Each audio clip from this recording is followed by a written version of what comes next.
سيئات أعمالنا من يهد الله فلا مضل له ومن يضلل فلا هادي له والصلاة والسلام على صاحب الشفاعة وعلى آله وصحبه ومن اهتدى هداه. Amma ba'd. Puji syukur kita panjatkan kehadirat Allah Subhanahu wa taala. Pada siang hari ini kita bisa berkumpul di tempat yang mulia ini dalam rangka diseminasi modul 1.4 budaya positif calon grup penggerak angkatan 6 SMK 4 Kota Serang. Salam dan salam senantiasa tercurah ke hadirat Nabi besar Muhammad Sallallahu Alaihi Wasallam. Semoga dari pembacaan salat ini senantiasa menjadikan kita umat Nabi yang terbaik sampai akhir zaman dan mendapatkan syafaat umatnya di akhirat kelak. Amin ya rabbal alamin. Baiklah, untuk acara pada siang hari ini, yang pertama yaitu pembukaan, 2 menyanyikan lagu Indonesia Raya, 3 sambutan, 4 materi diseminasi modul 1.4 budaya positif, yang terakhir adalah penutup atau doa. Untuk acara yang pertama yaitu pembukaan, marilah kita sama-sama membaca suratul Fatihah. Ala hadiyah wa likulli niyatin shalihah. Al-Fatihah.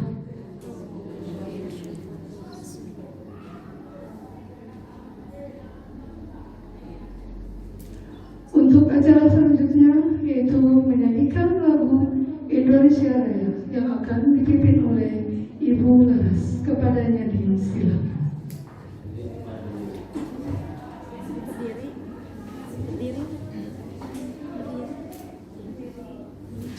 Hadirin dimohon untuk berdiri.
Hadirin dimohon untuk duduk kembali.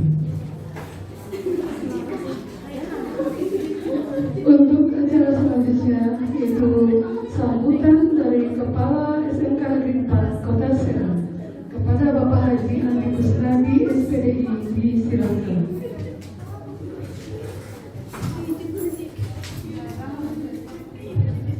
Assalamualaikum warahmatullahi wabarakatuh. Bismillah, alhamdulillah, nahmadu wa nasta'inuhu wa nastaghfiruh wa na'udzu billahi min shururi anfusina wa min sayyiati a'malina. May yahdihillahu fala mudilla lahu wa man yudlil fala hadiya lahu. Asyhadu an la ilaha illallah wahdahu la syarika lahu wa asyhadu anna Muhammadan abduhu wa rasuluh la nabiyya wa rasula ba'da. Allahumma shalli ala sayyidina Muhammad wa ala ali sayyidina Muhammad.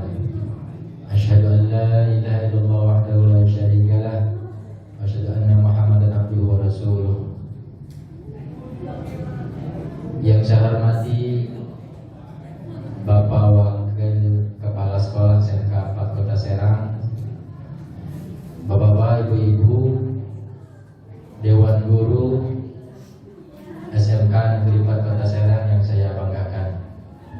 Alhamdulillah, pada kesempatan kali ini kita bisa berkumpul dalam rangka diseminisasi modul 1.4 atau sering kita sebut penghimpasan. Jadi nanti ada beberapa yang disampaikan oleh rekan kita, yaitu Ibu Endang Sri Mulyani, tentang penghimpasan. Kalau bicara penghimpasan berarti kita nanti impas nih. Mengimbaskan. Jadi kita punya imbas, punya pengaruh, di mana ini akan disampaikan oleh rekan kita sebagai calon guru penggerak. Kita doakan mudah-mudahan rekan kita Ibu Endang menjadi salah satu guru ya, penggerak buat di lingkungan kita semuanya, sebagai motivator untuk kita semuanya menjadi sekolah yang lebih baik.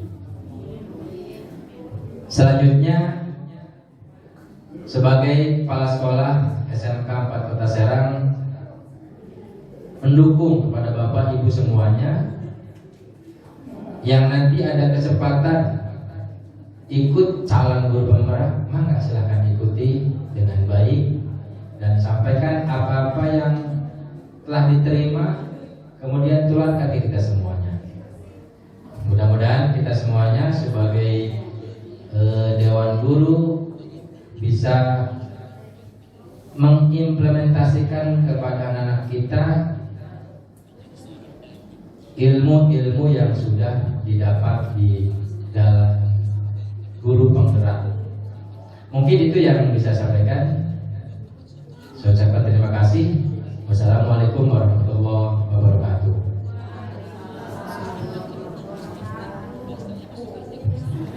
Untuk acara selanjutnya, yaitu diseminasi modul 1.4 budaya positif yang akan disampaikan oleh calon guru penggerak angkatan 6 Ibu Endang Sri Mulyani SPD. Kepada dia silakan.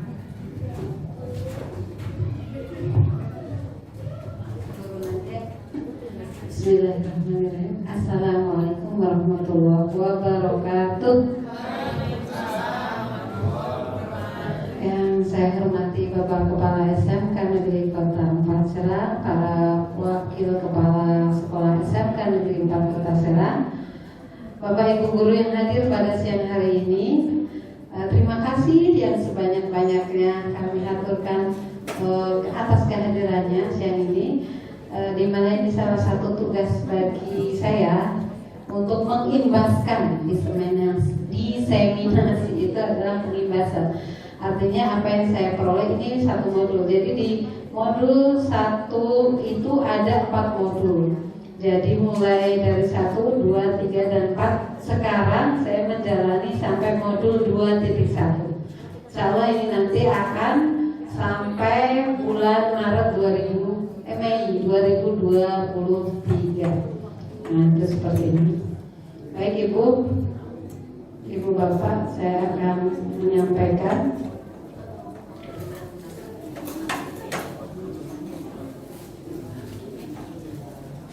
Jadi mungkin Ibu Bapak sudah mungkin pernah buka-buka di SIM PKB-nya ya, ada tawaran tentang guru penggerak, yang mana ini saya hadir dulu diinisiasi oleh Ibu Yayan sebagai MC kita tadi ya. Masya Allah, luar biasa Bu Yayan ya. Nah di sini tentang budaya positif ini akan saya sampaikan nanti. Insya Allah ada beberapa ya. Nih, seorang guru adalah ibarat petani yang menyiapkan tempat bertumbuh benih, memupuk, menyiram, dan merawat agar tumbuh dan menghasilkan sesuatu seperti yang diharapkan. Pada modul 1.1 di situ saya belajar bagaimana konsep pendidikan Ki Hajar Dewantoro bahwa pendidikan itu adalah sesuatu yang menuntun kodrat manusia, kodrat murid kita menuju kebahagiaan dan keselamatan. Intinya itu pendidikan itu. Kodrat anak itu ada dua, kodrat alam dan kodrat zaman. Jadi kita tidak bisa maksa anak itu mau seperti apa. Kalau kodratnya jelek, tapi dengan pendidikan yang jelek gak jelek amat. Seperti halnya petani itu tadi. Jadi kita benih yang jelek tapi bisa tumbuh gitu loh. Itu harapannya seperti itu. Nah, pada kali ini di modul 1.4 ini ada 5 bagian. Disiplin positif dan nilai-nilai kebajikan universal, motivasi, hukuman dan penghargaan serta restitusi. Disinilah saya, oh ternyata selama ini yang saya lakukan salah, gitu ya. Antara ternyata begini, keyakinan kelas, kebutuhan dasar manusia, 5 posisi kontrol dan segitiga restitusi. Nah sekarang saya mohon berpasangan dua-dua. Nah yang bapak-bapak, yang coba kita praktekkan, mungkin nanti bisa dipraktekkan di kelas. Anda dan teman Anda melakukan kegiatan, cobalah buka si A dan si B, oke? Tugas Anda adalah mengepalkan salah satu tangan Anda. Coba Anda bayangkan bahwa Anda menyimpan sesuatu yang berharga di tangan, di jempolnya gitu. Sesuatu berharga itu apa terserah, begitu ya? Bisa orang tua, keluarga, cita-cita, apa gitu ya? Anda perlu menjaga benda tersebut sekuat tenaga. Karena begitu pentingnya untuk kehidupan Anda dipertahankan.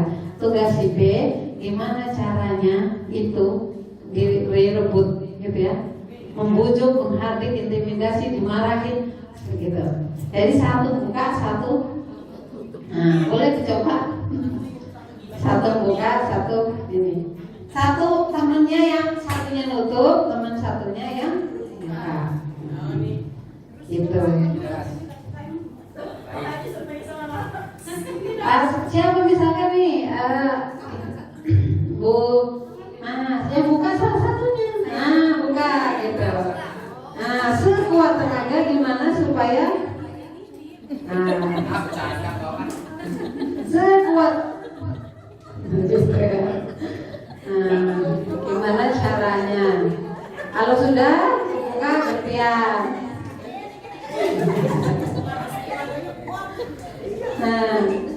Itu.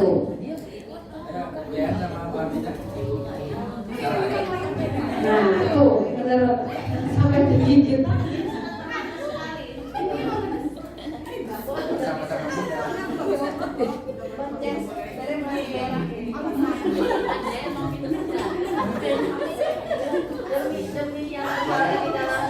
Sudah ya gantian ya.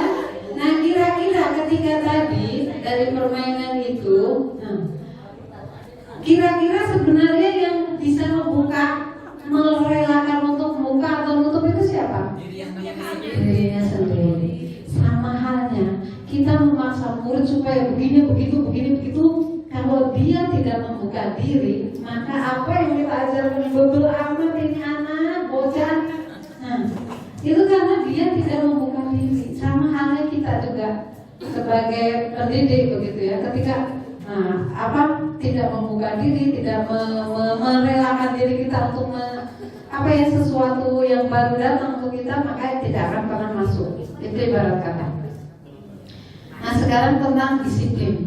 Disiplin itu sesuatu yang dilakukan seseorang pada orang lain untuk mendapat kepatuhan. Ya, ini ungkapan Ki Hajar Dewantara, di mana ada kemerdekaan, di situ harus ada disiplin yang kuat. Sungguh pun disiplin itu bersifat self disiplin. Jadi sebenarnya disiplin itu yang inti itu pada diri sendiri, gitu. Jadi di situ kesadaran ya. Kalau kita tidak memiliki self disiplin, maka orang lain yang akan mendisiplinkan dengan aturan itu. Nah itu seperti itu. Maka perlu ada aturan. Kemudian ini tentang kebajikan universal. Apa sih maksudnya? Ini profil pelajar Pancasila: beriman, bertakwa, mandiri, bernawar kebijakan global, gotong royong, kreatif. Itu kebijakan orang tahu kalau bersih itu bagus. Nah, itu berarti kebajikan universal. Orang tahu kalau datang tidak terlambat itu bagus. Itu adalah kebajikan universal. Orang tahu kalau datang disenyumin itu menyenangkan. Itu namanya kebajikan universal. Ini salah satu contoh aja. Ada namanya apa tuh program Primary Yes program. Ada lagi IHF Indonesia Foundation gitu ya. Ini seperti ini. Ini namanya kebajikan universal.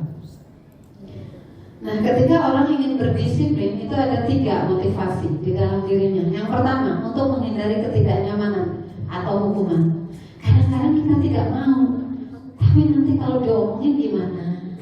Gitu. Jadi motivasi kita bergabung di suatu tempat misalnya, ada kalanya motivasinya seperti itu. Gitu. Murid juga begitu. Kadang dia hadir di kelas kita karena nanti guru itu galak, gitu kan? Nah, itu hukuman. Yang kedua, untuk mendapat imbalan atau penghargaan dari orang lain. Oh, nanti kalau rajin gitu ya, Bu Yaya jadiin waka kesiswaan. Oh, seperti ini. Rajin, gitu ya. Nah, itu berarti di situ ada motivasi, adanya penghargaan. Nah, kemudian yang ketiga, untuk menjadi orang yang mereka inginkan dan menghargai diri sendiri dengan nilai-nilai yang mereka percaya. Maksudnya gimana? Secara umum. Secara umum kita itu suka ketika melihat orang itu disiplin, ya nggak? Terus nilai-nilai percaya Pak, nilai agama misalkan. Kenapa mesti saya harus begini? Agama nggak boleh. Kenapa saya nggak mencuri? Nggak boleh. Nilai. Jadi di situ adalah nilai tentang harga diri. Ini dari Dian Gosen.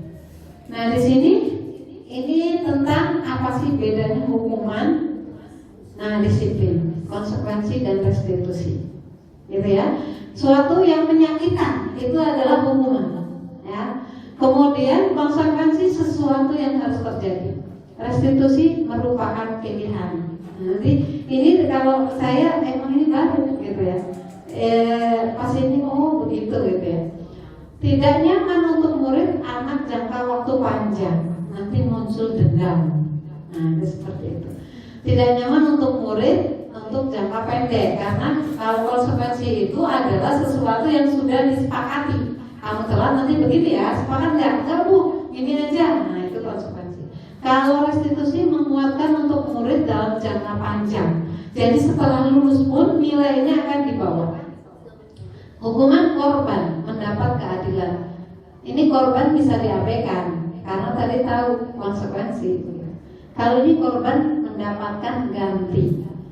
Murid akan tersakiti, sedangkan ini murid atau anak dibuat tidak nyaman. Kalau konsekuensi ya. Kalau restitusi ini akan mendapat penguatan. Perilaku pasif agresif. Jadi mungkin dia nanti dendam tadi kan ya, seperti itu. Penguatan bertahan pendek, masalah terpecahkan. Sistem tidak akan berjalan bila murid tidak takut. Itu hukuman.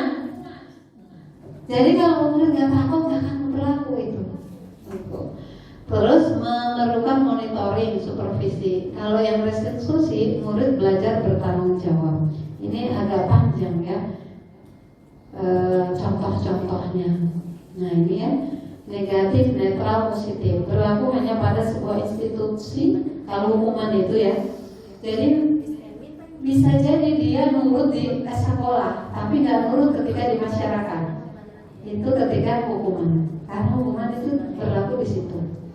Itu. Tapi kalau restitusi fokus pada pemecahan masalah dalam waktu jangka panjang. Di sini ada negatif, netral, positif. Ada paksaan, stimulus, respon, dan teori kontrol. Nanti apa sih teori kontrol itu? Nanti akan ada. Ini ada lagi nih ya, banyak kali ya begitu. Nah, murid belajar menyembunyikan kesalahan. Itu kalau dalam hukuman. Jadi murid gimana caranya disembunyikan? Murid akan taat peraturan kalau konsekuensi. Kemudian kalau restitusi, murid atau anak belajar memecahkan masalah. Bagian akhir aja ya saya ini. Kalau menyakitkan, guru menjalani konsekuensi dengan menyalahkan, mengkritik, menyindir, merendahkan. Kalau bagian konsekuensi membantu guru menyatakan peraturan, melaksanakan peringatan, dan seterusnya. Nanti bisa dicari sendiri ya. Ini dari Gosen, bukan Gosen makanan ya, Gosen. Nah, nih, ini yang sering saya lakukan kesalahannya. Dihukum oleh penghargaan. Baik penghargaan maupun hukuman adalah cara-cara mengontrol perilaku seseorang yang menghancurkan potensi untuk pembelajaran yang sesungguhnya. Menurut Hahn, secara ideal tindakan belajar itu sendiri adalah penghargaan sesungguhnya. Maksudnya gimana? Jadi kita ngasih penghargaan ke anak. Nah ini saya jelaskan dulu nih. Termasuk kenapa penghargaan itu menghukum? Gitu. Pertama penghargaan jangka pendek, jangka panjang. Artinya anak, yuk nanti kasih nilai gede, gitu ya. Nah penghargaan dia hanya sementara saja. Tetapi melakukan itu tadi motivasi yang kedua karena untuk mendapatkan penghargaan. Gitu. Kemudian tidak efektif. Kenapa penghargaan itu tidak efektif? Gitu. Ya karena dia tidak muncul dari inisiasi sendiri. Gitu. Kemudian di situ merusak hubungan. Apa? Iri satu dengan yang lainnya. Kecuali kompetisi ya. Kalau kompetisi oke lah, emang di situ ada syarat. Kalau misalnya lomba apa, gitu ya. Lomba apa oke. Ini termasuk yang bisa diterapkan di anak kita di rumah. Ketika semuanya baik, penghargaan atau nanti dikasih hadiah, ribut selalu ribut dan selalu ribut. Nanti ketika tidak ada, nih menurunkan kualitas. Jadi, yuk kamu ini nanti di ini, pas itu enggak melakukan dia. Nah itu, ini pun, kalau beberapa waktu saya pernah share itu ya, siapa yang nanti sholatnya bagus, kasih hadiah, gitu ya. Itu benar, bagus, benar bu. Yang kemarin saya yang dapat hadiah nomor 1 karena itu kasih 50.000. Tapi kesini ada yang begitu, gitu ya. Kemudian mematikan kreativitas. Jadi karena itu tadi, gara-gara ribut, gitu. Motivasi dalam dirinya akan berkurang. Ya. Nah sekarang dari sekian ada hukuman, ada konsekuensi. Cara yang diharapkan itu adalah melalui restitusi. Restitusi sebuah pendekatan untuk menciptakan disiplin positif. Nah ini kita baca bersama-sama. Kebiasaan kita selama ini, bila ada orang yang berlaku salah pada kita adalah langsung memaafkan. Ya, sudah selesai, ya. Ya. Atau bahkan kita melakukan sesuatu yang membuat mereka tidak nyaman atau merasa bersalah. Dihindari, ketemu hindari, ya nggak? Buang muka, ya nggak? Itu membuat bersalah. Gitu. Kemudian kita cenderung untuk berfokus pada kesalahan daripada mencari cara bagi orang yang berbuat kesalahan untuk memperbaiki diri. Kita lebih fokus pada cara mereka membayar akibat dari kesalahan mereka daripada mengembalikan harga diri mereka. Ya kan? Membuat kondisi menjadi impas menjadi lebih penting daripada membuat situasi menjadi benar. Ya, jadi kadang-kadang ke anak kita itu begitu. Nanti ada videonya yang sering kita, nah kamu begini coba. Saya melakukan itu dalam pengajaran ternyata salah selama ini. Ya, begitu juga dalam hubungan kita dengan sama guru. Mungkin guru ada yang salah, atau nanti dia punya keburukan. Kita lihat buruknya, gitu. Tapi bagaimana dia itu punya potensi apa sih, gitu, yang bisa diangkat sehingga burungnya berhenti, tapi bagusnya akan tersalurkan. Nah, sekarang ini tentang keyakinan kelas. Apa? Kenapa bukan aturan? Ada aturan, ada keyakinan. Jadi keyakinan itu, ya, seseorang akan lebih tergerak dan bersemangat untuk menjalankan keyakinannya daripada hanya sekedar mengikuti serangkaian peraturan tertulis tanpa makna. Maksudnya gimana? Kalau dia sudah yakin bahwa datang tepat waktu itu menyenangkan, membuat dia tenang, gak usah jam 7 itu. Gitu. Maksudnya keyakinan itu yang dimunculkan untuk mencapai aturan. Gitu. Jadi aturan kadang diadakan karena tadi orang susah untuk disiplin kan. Tapi kalau sudah keyakinan itu, maka dia akan dengan sendirinya gitu. Dengan sendirinya dia akan melakukan. Nah, bagaimana caranya? Jadi ini beda dengan aturan sekolah. Jadi nanti ibu bapak bisa di kelasnya masing-masing ya. Tadi sudah apa sih ini prosedur cara mendapatkan keyakinan kelas? Lumayan banyak. Pertama, ini juga bisa dilakukan dengan kita rekan-rekan guru, gitu. Bapak kepala sekolah mungkin nanti bisa memimpin, para bapak wakil juga bisa mempersilahkan warga sekolah atau murid untuk bercurah pendapat tentang peraturan yang disepakati. Gitu. Kalau toh kita belum punya pengaruh besar kayak kepala sekolah, berarti kita di kelas yang kita ajar. Mencatat semua masukan para murid di papan tulis, kemudian menyusun keyakinan kelas apa saja. Misalkan, iya pokoknya pokok pelajaran ibu saat gimana nih? Ibu datang ada main HP, gimana sih? Ibu cuma jelasinnya 5 menit. Oke. Ketika tidak ada browsing tentang HP, ibu sediakan kotak ya, nanti dikumpulkan. Oke. Coba kamu di depan yang jadi ngajar. Sekarang ibu jadi murid. Pas ibu begitu begini, kamu ngomong ibunya main HP bagaimana? Itu bisa disepakati. Kemudian tinjau kembali daftar curah pendapat, keyakinan kelas. Setelah keyakinan kelas selesai dibuat, warga kelas dipersiapkan jawab. Setuju nggak? Setuju nggak? Setuju nggak? Keyakinan sekolah atau kelas bisa dilekatkan di dinding, biar bisa dibaca tiap hari. Itu seperti itu. Nah, sekarang tentang kebutuhan manusia. Nah, ini nanti ada kuesioner. Jadi kita itu manusia memiliki 5 kebutuhan dasar. Ini menurut William Gosen. Ya, Glaser, William Glaser. Tadi Gosen yang tadi.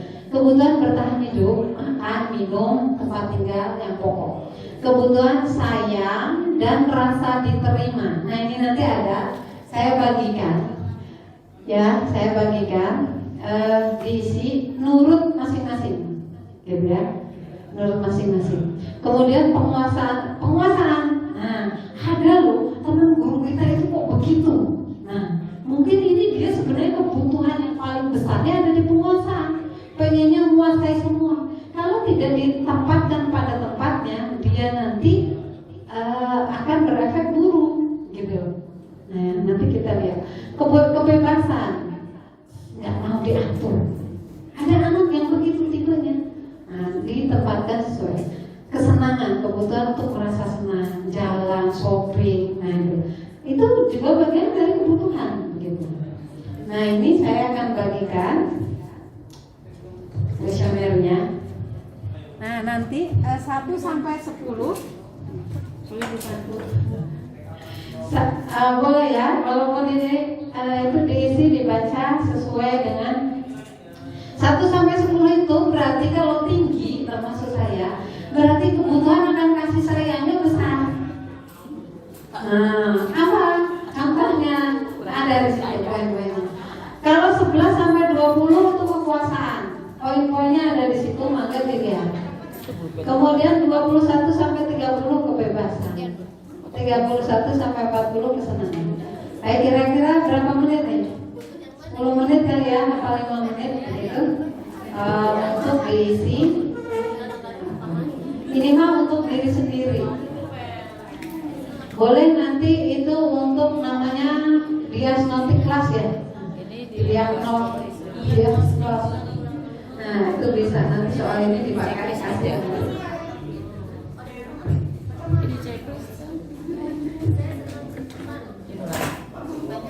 Baik, checklist saja. Boleh diceklis atau dibuletin? Katanya udah disediakan di bupen. Oh, gitu ya. Gitu kan lihat Ya.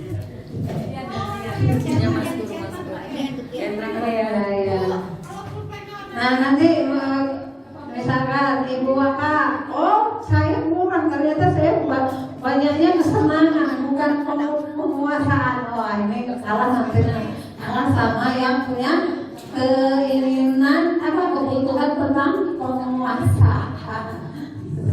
Jadi dari kebutuhan ini bisa kita lihat ada di posisi manakah diri kita.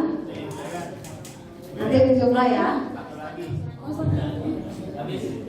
Banyak dong, saya siapin 20. Jadwal berapa sering boleh? Saya siapin 30.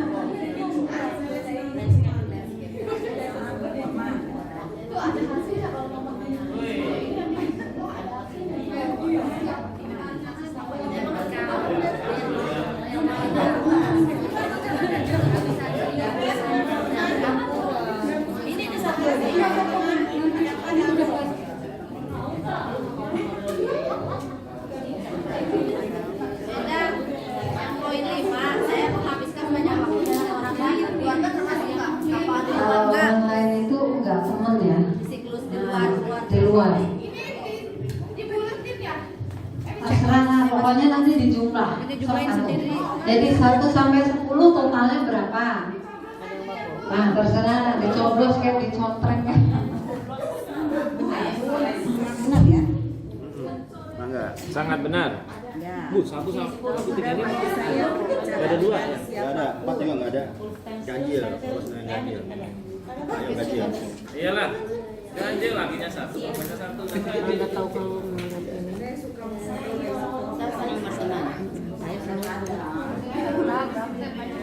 Saya senang berteman. Dulu jangan jawab. Benar saya. Mudah. Lihat-lihat.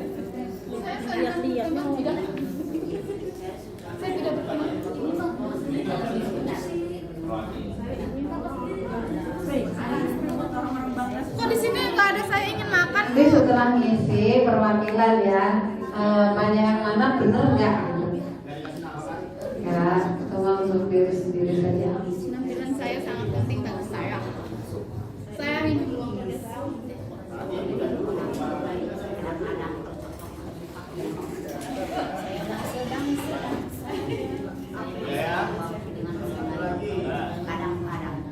Ya Pak.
Nanti 1 sampai 10 ditotalin, itu adalah kebutuhan kasih sayang. Kalau kita tinggi di situ berarti kita itu emang perlu itu gitu. 11 sampai 20 kekuasaan, sukanya merintah, nggak mau kalau diperintah. Nah, kemudian 21 sampai 30 itu tentang kebebasan, nggak mau taat aturan. 31 sampai 40 kesenangan. Ada yang sesuatu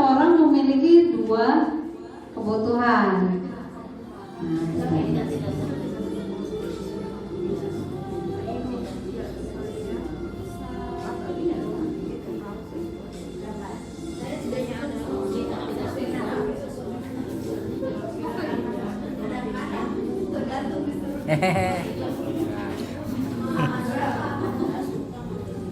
ingat yang lebih baik dengan apa yang saya lakukan.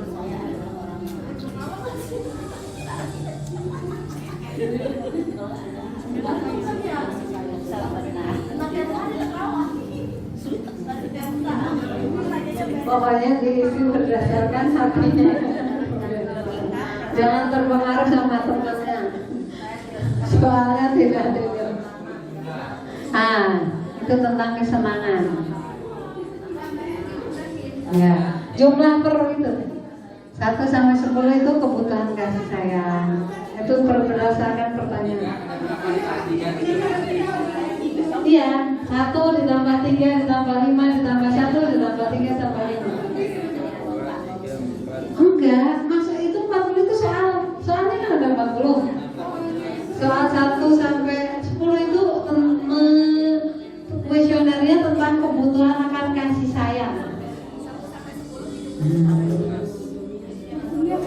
Soal 11 sampai 20 itu tentang kekuasaan. Tentang kekuasaan.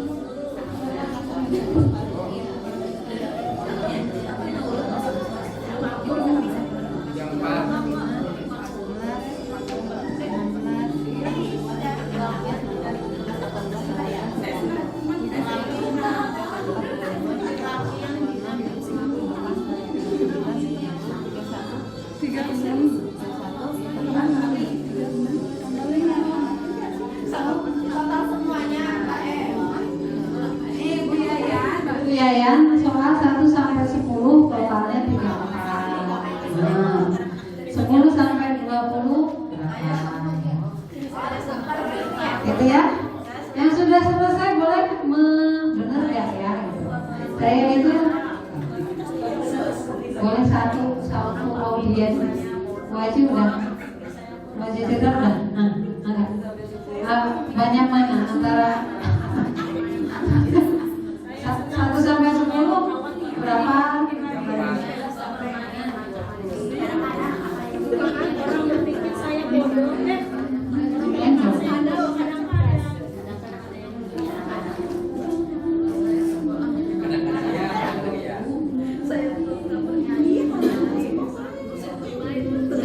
Benar nggak? Setelah ngisi kuesioner enggak? Jadi rata, saya ternyata nilainya semuanya 30 kayak Bu Mary. Berarti dia di mana aja. Jadi the right man on the right place. Jadi mau ditempatkan di mana aja bisa gitu. Artinya bahwa butuh kasih sayang, butuh kekuasaan, butuh kebebasan, butuh kesenangan. Kalau saya itu butuh kasih sayang. Saya udah ngisi paling banyak butuh kasih sayang. Butuh kasih sayang. Soalnya gimana? 24. Nah, Bu Yayan 34, 32. Nah, Bu Yayan kesenangannya lebih sedikit. Jadi nggak apa-apa, nggak diajak shopping nggak masalah, kan? Karena kebutuhan akan kasih sayangnya lebih kecil, apalagi kebebasan, nggak lebih rendah lagi gitu.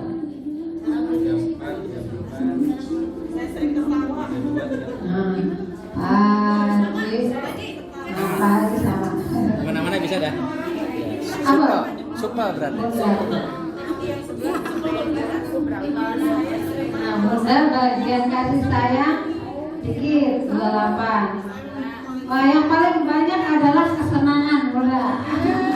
Jadi di situ nggak apa-apa, nggak jadi penguasa. Yang penting saya senang, gitu kan? Nggak apa-apa. Menurut saya ada banyak hal lucu misalkan. Nah itu seperti itu. Jadi saya tetap itu ya.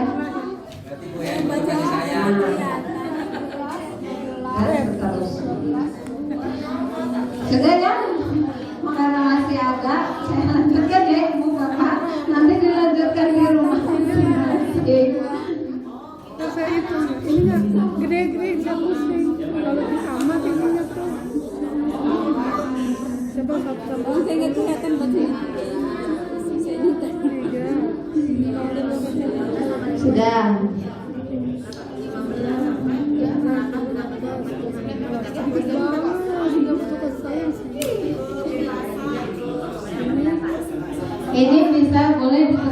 mengamati di kelas. Jadi ketika kok anak ini pecicilan banget ya, ataukah dia bagian kekuasaan kebebasan? Kenapa dia suka malak? Nah, berarti dia mungkin penguasaannya lebih besar. Nah, kita lanjutkan ya ibu-ibu. Kita sudah Ada yang salah jawab tadi. Saya, ujung-ujungnya kasih saya laki-laki. Tapi jangan minta nambah ya. Nah itu seperti itu. Oke, sudah ya Bu. Nanti dihitung pakai kalkulator masing-masing. Masih ada materinya tentang posisi kontrol. Yang tadi itu dong, lihat lagi. Lihat lagi Yang mana? yang pertama tuh. Nah, kalau suaminya tertindas itu. Oh, apalagi berondong saya ya. Nah itu seperti ini. Berarti kekuasaan.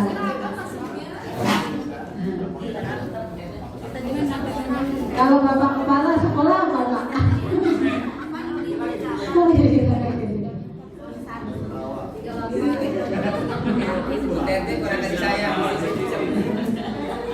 Bu Eva menonjol di bagian kekuasaan. Sama Bu Hamidah juga. Bu Hamidah Kekuasaan ini. padahal diem-diem ya. Nah, itu, Mbak. Oh, masih tunduk itu Dia, Bapak. dia paling sedikit kasih sayang. Nggak butuh.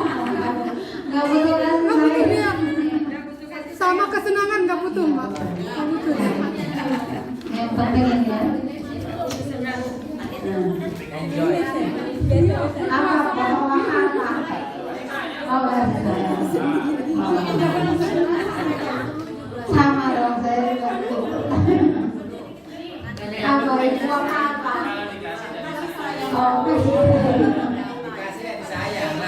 Oh, bantuin kalau kepala ngitung tuh.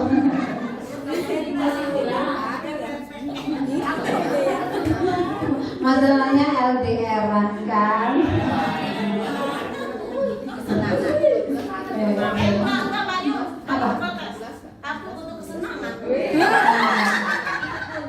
Berarti itu kesenangan dan kekuasaan. Jadi suaminya di kerja, habis itu buat shopping. Nah, gitu kan?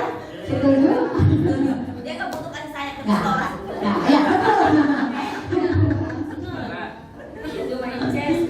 Gitu ya. Sudah ya? Lanjut nanti Bapak berarti resume kita umumkan. Nah, sekarang kita ditinggal ya Pak ya. Kita lanjutin dulu ya Pak ya.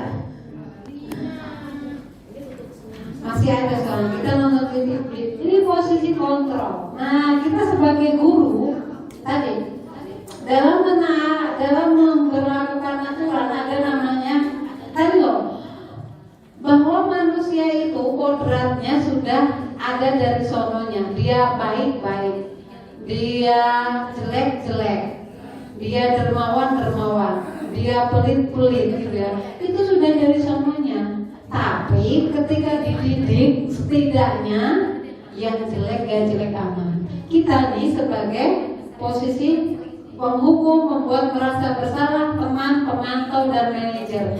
Apakah itu? Mari kita saksikan video berikut. Nah, kita ada posisi di mana?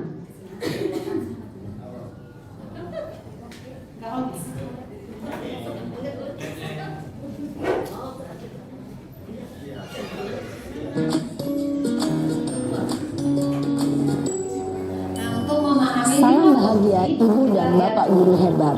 Dalam penerapan disiplin positif restitusi, salah satu program yang dikembangkan adalah 5 posisi kontrol. 5 posisi kontrol dalam restitusi adalah proses perjalanan seorang pendidik agar dapat mengenali dirinya. Pada video kali ini, kita akan membahas tentang 5 posisi kontrol yang dikembangkan oleh Diane Wilson dan contoh penerapannya.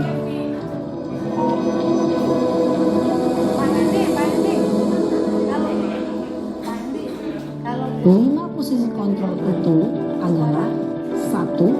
Posisi penghukum, 2. Posisi pembuat merasa bersalah, 3. Posisi teman. 4. Posisi pemantau atau monitor. Dan 5. Posisi manajer. Untuk lebih memahami kelima posisi tersebut, mari kita saksikan kasus Naren yang terlambat hadir 20.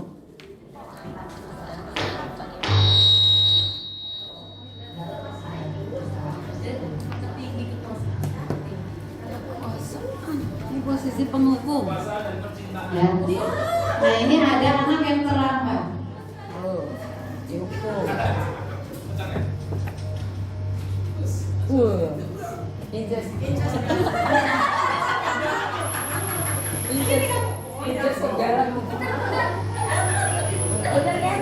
Selalu terlambat. Pasti terlambat. Mana si Dani? Dani nggak? Kamu apa lagi?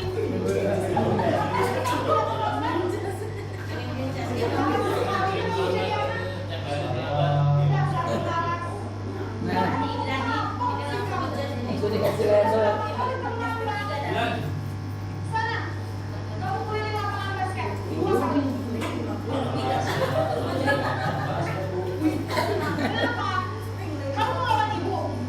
Berani-beraninya jawab. Sudah terlambat, masih berani jawab pula. Sekarang, keliling lapangan basket 5 kali sekalian. Biar kapok. Cepat. Pergi sana ke lapangan basket. Selesai keliling bisa.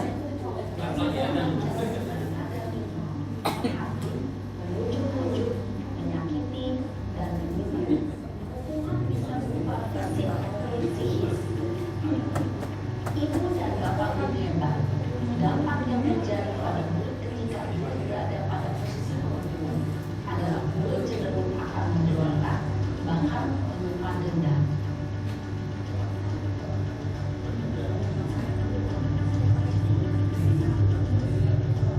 Nah ini termasuk yang sering saya lakukan di rumah dengan anak-anak saya. Apa sih? Membuat rasa bersama.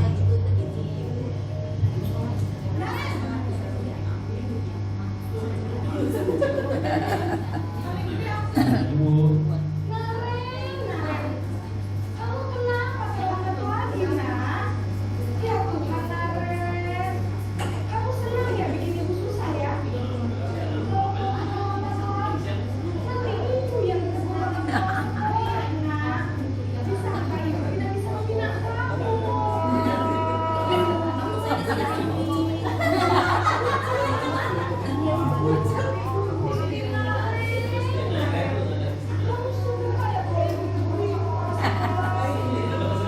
Nah, jadi bapak kepala sekolah jadi di Pemprov.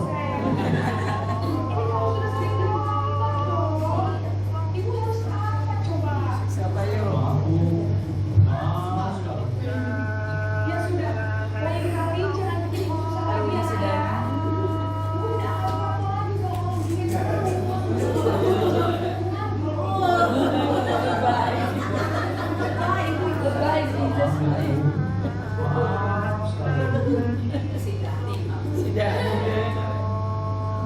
Posisi pembuat rasa bersalah berbicara dengan nada tenang, cenderung lembut, namun kata-kata yang diutarakan membuat murid merasa menjadi orang yang gagal, memandang buruk dirinya sendiri, merasa tidak berharga, dan tidak sanggup membahagiakan orang lain. Ketika murid mengambil posisi pembuat rasa bersalah, murid akan menganggap dirinya yang bersalah dan ia akan menyimpan emosi negatif tersebut di dalam dirinya. Juga sering saya lakukan ketika mengajar.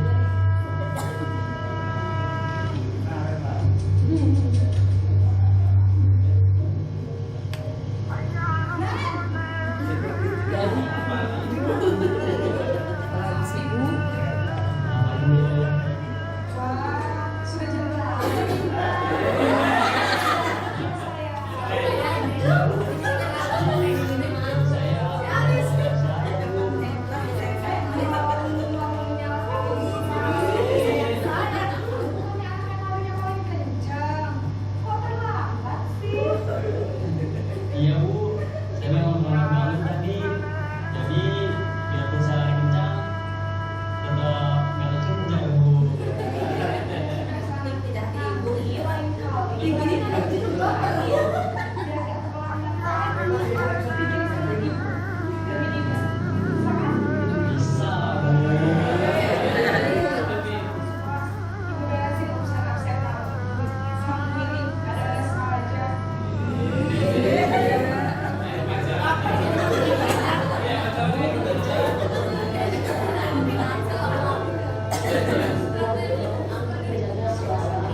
Jadi nanti guru itu bagus, guru itu enggak. Nah, dia akan menghindari guru itu. Maka ada faktor ketergantungan dari guru kepada orang tertentu. Di sini guru absennya, sehingga di lain waktu murid bisa berperilaku baik, namun hanya Kepada orang-orang tertentu. Jadi ke guru mana yang jadi teman dia?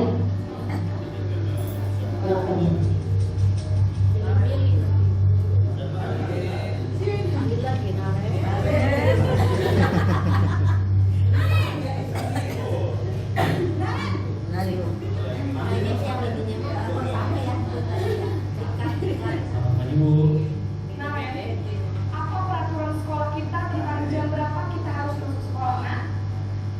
Nah, Harus di sekolah jam 7, Bu. iya, sekarang sudah jam 7.20. Naren sudah tahu konsekuensinya jika terlambat hadir. Paham, Bu. Saya harus tinggal kelas pas jam istirahat selama 20 menit. Iya benar, konsekuensinya demikian. Jadi nanti jam 9.30 pas istirahat, kamu harus tinggal di kelas, kerjakan tugas tambahan untuk ketinggalan kamu, ya? Baik, Bu. Posisi pemantau mengandalkan penghitungan atau data untuk mengontrol murid.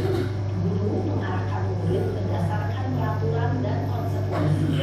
Seorang pemantau menunjukkan bahasa tubuh dan ekspresi wajah yang datar Jadi sesuai aturan aja. Gitu.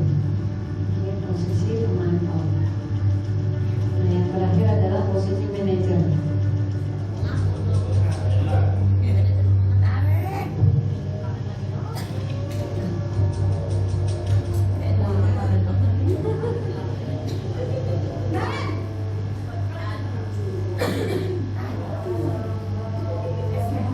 Bu. Selamat pagi Naren. Maaf, Bu. Saya terlambat. Iya, sekolah masuknya jam 7, sekarang sudah jam 7.20. Jadi sekarang bagaimana ini Naren? Maaf, Bu. Saya lupa alarm saya semalam. Baiklah, menurut kamu, keyakinan sekolah yang mana yang perlu kamu tingkatkan? Menghargai diri sendiri dan orang lain mungkin, ya, Bu. Setuju. Jadi, apakah Naren meyakini prinsip saling menghormati tersebut? Iya, Bu. Saya meyakininya. Apakah Naren bersedia memperbaiki masalah keterlambatan ini? Bersedia, Bu. Bagaimana kamu akan memperbaiki masalah keterlambatan ini?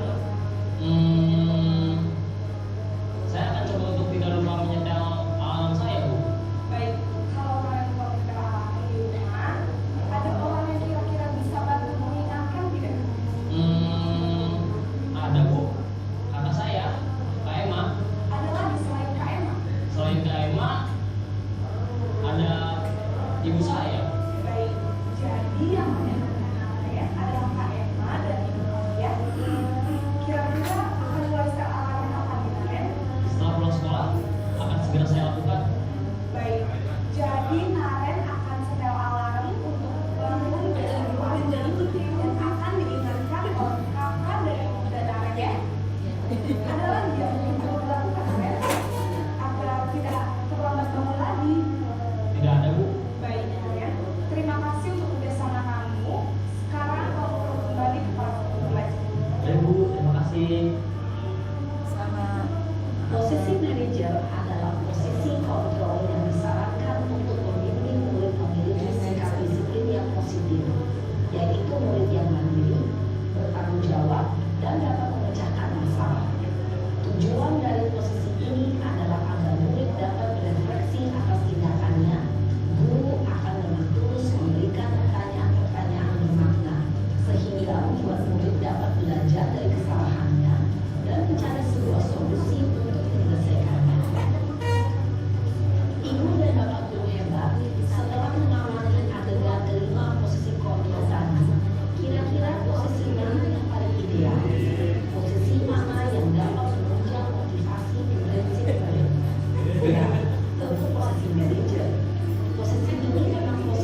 Jadi tentunya tidak mudah untuk sampai pada posisi seorang manajer.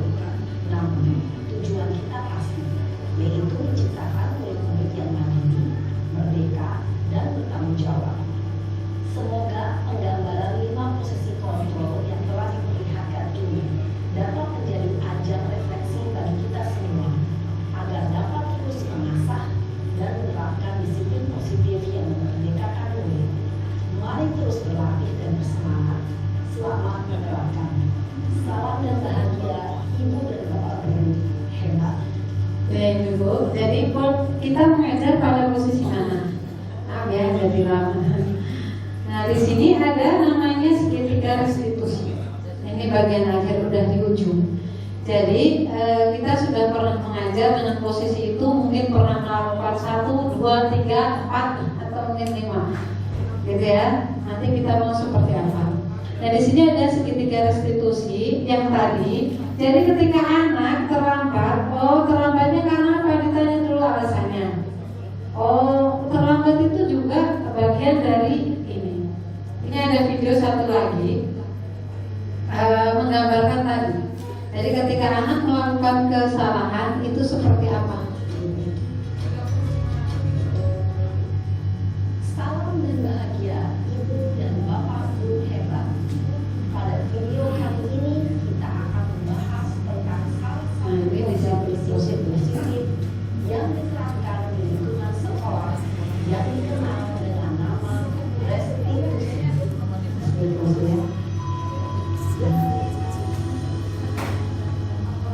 Jadi ini yang diharapkan kita menjadi Dikembangkan oleh pakar pendidikan gaya sosial berlandaskan pada teori kontrol learning design. Segitiga ini kira-kira 10 menit ya videonya.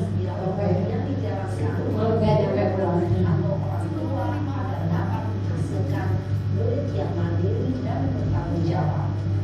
Pada saat guru di posisi manajer, aspek yang dikembangkan pada murid adalah motivasi intrinsik, sehingga penanaman nilai-nilai kebajikan dapat tumbuh dan berkembang menjadi suatu kebiasaan positif yang akhirnya membentuk karakter murid. Proses dialog ini terdiri dari 3 langkah yang digambarkan pada ketiga sisi pada segitiga restitusi. Sisi pertama adalah menstabilkan identitas. Sisi yang kedua adalah validasi tindakan yang salah. Dan sisi yang ketiga adalah menanyakan keyakinan.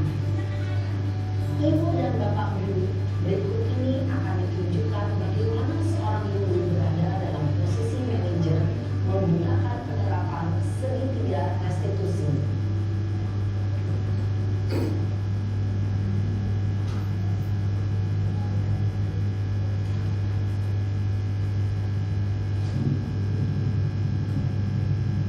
Siap saya.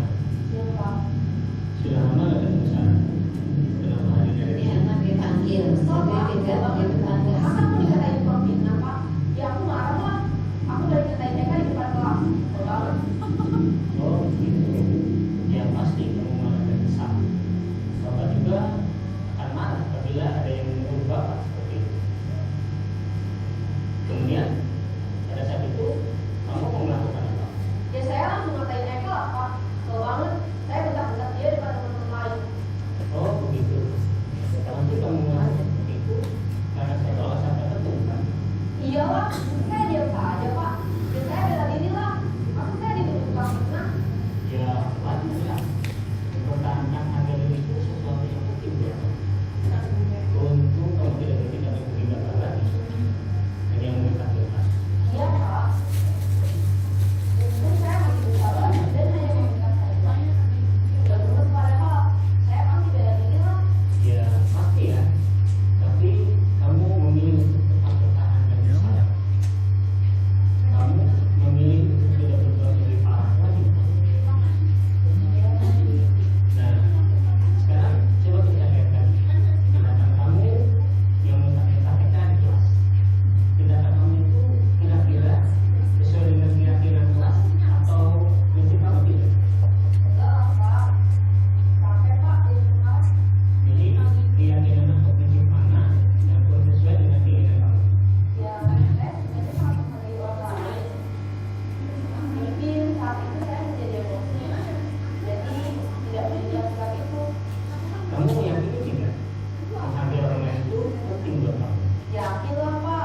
Iya, setuju. Kita harus saling menghargai. Namun ada juga keyakinan yang kita sepakati yang perlu kita jalankan. Apabila kita sedang marah, kan? Ya, saya bisa lebih proaktif, mulai dengan diri sendiri. Saya bisa lebih sabar, teman-teman hidup, berpikir mau apa saja. Kira-kira kamu bersedia memperbaiki masalah ini tidak? Sedia, Pak. Kalau kamu memperbaiki masalah ini, kamu akan menjadi orang seperti apa? Saya akan menjadi orang yang bertanggung jawab kali ya, Pak. Dan senantiasa proaktif. Iya. Menurut kamu, bagaimana rasanya menjadi orang seperti itu? Ya nyaman lah, bangga dari sahabat dan teman. Baiklah soal begitu. Yuk kita pengen bagaimana memperbaiki masalah ini.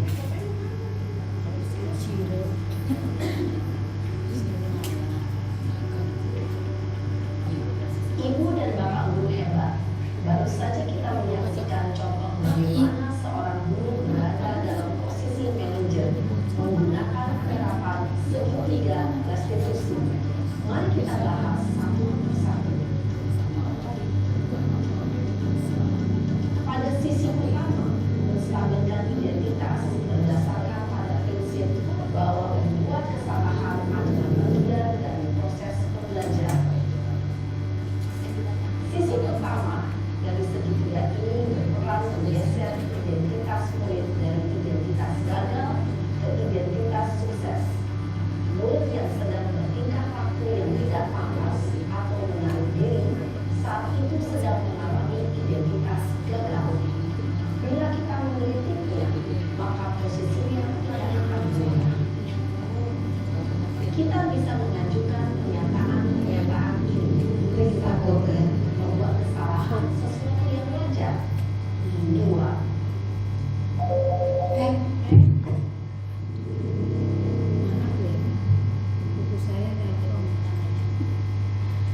Manusia tidak ada di sempurna. 3. Kita bisa memperbaiki masalah ini. 4. Saya tidak menanyakan kesalahannya. Saya lebih fokus bagaimana memperbaiki masalah ini. 5. Apakah saat ini kamu pernah menjadi orang yang baik untuk dirimu sendiri? Pada sisi kedua, validasi tindakan yang salah berlandaskan pada prinsip bahwa setiap perilaku berupaya memenuhi suatu kebutuhan tertentu. Bukan darinya yang berarti memahami teori kontrol akan bergeser dari pemikiran stimulus respon menjadi proaktif dan mencoba untuk mengenali tujuan dari perilaku murid, mengenali dan mengakui kebutuhan murid ini dapat memperbaiki hubungan dengan murid tersebut. Pernyataan atau pertanyaan bisa disampaikan dengan nada suara tidak menghakimi atau memojokkan, sehingga dapat mengembalikan murid pada posisi positif. 1. Kamu bisa saja bertindak lebih gegabah lagi dari ini. 2.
maupun murid kita bahwa dia melakukan sesuatu itu pasti ada alasannya, gitu ya.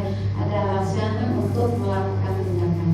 Dan semoga karena kita tidak ada forum tanya jawab, saya menyampaikan apa yang saya pahami. Artinya itu pilihan. Jadi pilihan antara itu mah harus dihukum atau tidak. Kalau dilihat di sini bahwa kita sebagai seorang guru harus stabil dulu, gitu ya. Harus memiliki kestabilan emosional yang dalam. Nah ini baru saya pelajari di modul 2.1 sekarang. Itu tentang keterampilan sosial. Nah itu seperti itu. Mungkin itu semoga bermanfaat pertemuan kali ini. Terima kasih banyak atas kehadirannya.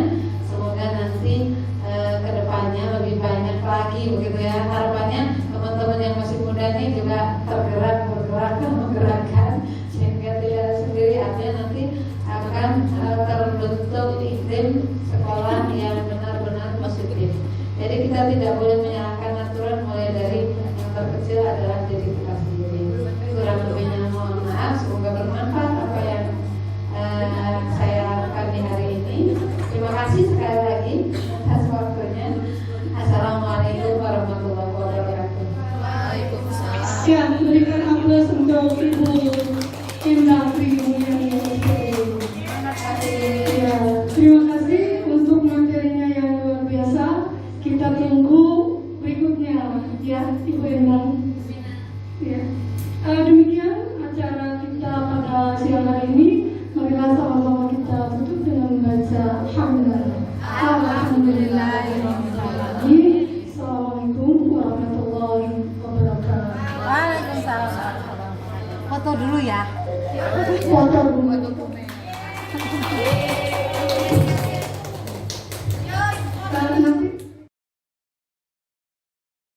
Assalamualaikum warahmatullahi wabarakatuh. Menanggapi pemaparan kepada guru yang dilakukan oleh calon guru penggerak dari SMK Negeri 4 Kota Serang, yaitu Ibu Endang Sri Mulyani, desiminasi modul 1.4 ya tentang budaya positif. Jadi alhamdulillah baru hari yang lalu sudah dilakukan desiminasi ke guru-guru yang lain, dan luar biasa ya, PPT-nya bagus, terus video-video tentang materinya bagus juga. Yang pada prinsipnya adalah di sini adalah menumbuhkan budaya positif. Jadi ketika seorang guru menangani peserta didik, jangan sampai ketika ada permasalahan, jangan sampai terasa terhukum. Terus ada beberapa cara ya, supaya apa? Supaya peserta didik ketika ada permasalahan bisa diselesaikan dengan baik. Jadi peserta didik, mungkin ilmu baru ya, peserta didik ketika mendapat hukuman ya, di sini jangan sampai peserta didik menjadi korban, tersakitin, dan siswa menjadi takut ya.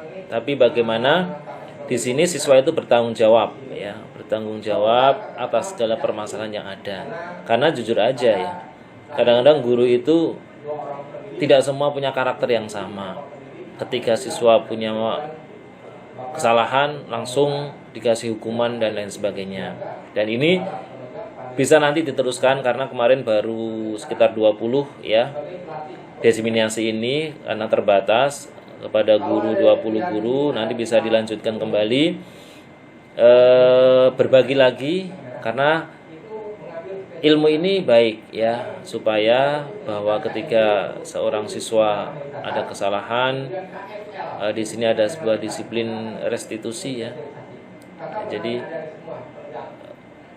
anak bertanggung jawab atas apa yang dilakukan. Nah, ini hal-hal yang baru ya. Walaupun untuk guru tertentu sudah memiliki ilmu ini, tapi tidak semua juga guru mempunyai ilmu seperti ini. Jadi alhamdulillah, terima kasih kepada Bu Endang yang telah melakukan berbagi praktek baik, desiminasi.